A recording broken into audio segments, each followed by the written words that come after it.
Units को बम से उड़ाने की धमकी मिली थी। आज सुबह में कंट्रोल की तरफ से हमें वर्दी मिली कि भायली स्थित जो नवरत्ना स्कूल है उनके प्रिंसिपल कश्मीरा अग्रवाल है, उनके मेल पे एक अननोन मेल आया है जिसमें लिखा है कि नवरत्ना स्कूल के पाइपलाइन में हमने टाइमर बम लगाया है, जिसके चलते हुए कंट्रोल ने सभी यूनिट्स को अगवा किया और सभी यूनिट सुबह 6:15 बजे यहाँ पहुँच गए, जिसमें BDDS बॉम्ब डिस्पोजल स्क्वाड और डॉग स्क्वाड, SOG, DCB और लोकल पुलिस ने हमारा सर्च ऑपरेशन किया।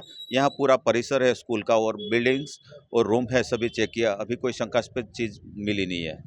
मेल यही था कि हमने टाइमर बॉम्ब लगवाया है पाइपलाइन में। हमारे तमाम यूनिट्स ने यहाँ 3 घंटे की मतलब सर्च ऑपरेशन किया है ये चीज़ देखने के लिए, और सर्च ऑपरेशन में ऐसा कुछ भी शंकास्पद मिला नहीं है।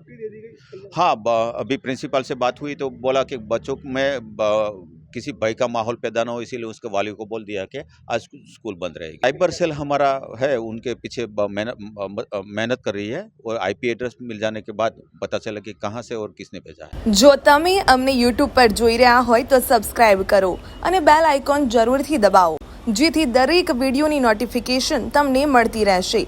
આ સાથે સમાચારના સતત અપડેટ માટે સોશિયલ મીડિયામાં અમારા Facebook, Instagram, X અને ડેલી હન્ટ પેજને ફોલો કરો અને અમારી સાથે જોડાઓ।